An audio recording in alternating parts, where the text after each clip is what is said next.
Hi mga ka-low carb! Isa ka rin ba sa nag-give up ng pandesal nung nag-start ka ng mag-low carb? At isa nga rin ang pandesal na favorite kong i-breakfast dahil nga mura, masarap at mabubusog ka rin naman talaga. Lalo na kung ipapartner mo yan sa mainit na kape. Kaya naman, for today's video, gagawa tayo ng low carb version ng pandesal. Coconut flour ang gagamitin natin dahil mas mura ito kaysa sa almond flour. Sinip ko nga lang yung coconut flour para wala masyadong buo-buo. Then, psyllium husk, low carb sweetener, and baking powder. After ma-mix, next na natin yung hot water.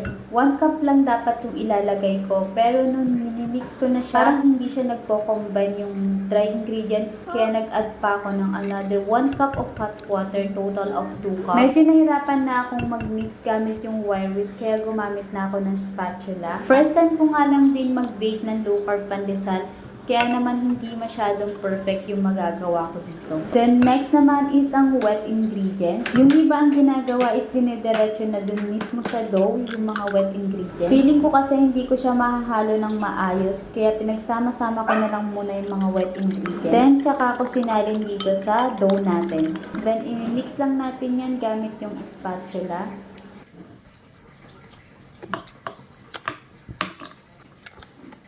Sa mga oras nga na to, medyo nahirapan na akong haluin gamit yung spatula. Kaya naman ginamit ko na yung kamay ko panghalo para mas mahalo ko siya ng mabuti. Pero syempre dapat naka-plastic gloves para hindi dumikit yung food color sa kamay niyo. Then nag-add pala ako dyan ng 1/4 cup ng coconut flour kasi nga parang sobrang basang-basa yung dough. Medyo nahirapan na akong mag-mix sa bowl, kaya naman lipat ko na dito sa may baking mat. Kita niyo naman nag-add pa ako ng konting coconut flour kasi nga medyo basa pa yung dough na ginawa ko. Then, ininid ko lang yan ng mabuti. Medyo umu-okay na yung dough na ginawa ko dito, hindi na siya sobrang basa. Kaya ibabalik ko na siya dito sa mixing bowl.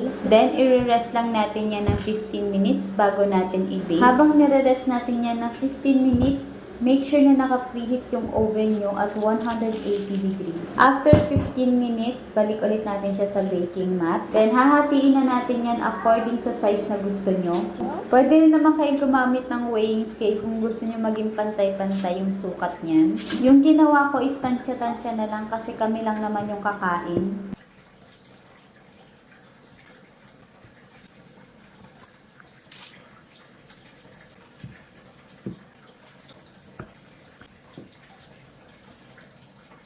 Next naman is maglalagay na tayo dito ng cheese. Ang gamit kong cheese is yung Queso, low carb approved. Pwede kayo dito maglagay ng mozzarella cheese or cream cheese. Ipa-flatten lang natin yan, then ipupush nyo lang yung bandang gitna para mailagay nyo ng mabuti yung cheese. Then isi-shape ulit natin siya ng pabilog. Make sure na mai-shape nyo siya ng mabuti para pag na-bake na siya hindi lumabas yung cheese. Repeat the process lang for the rest of the dough.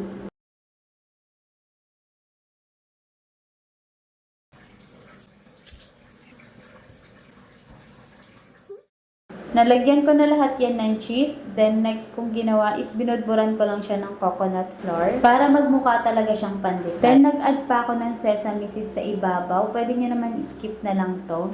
After nyan, i-bake natin yan at 180 for 50 minutes.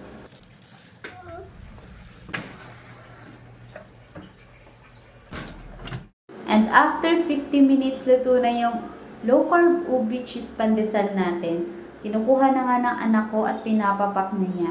Nagustuhan din kasi niya yung lasa nito. Ito na yung finished product ng low carb pandesal natin and sana matry nyo din to. Sobrang sarap nitong i-partner sa mainit na kape. So ayun lang, thank you for watching and stay healthy, stay low carb. Bye!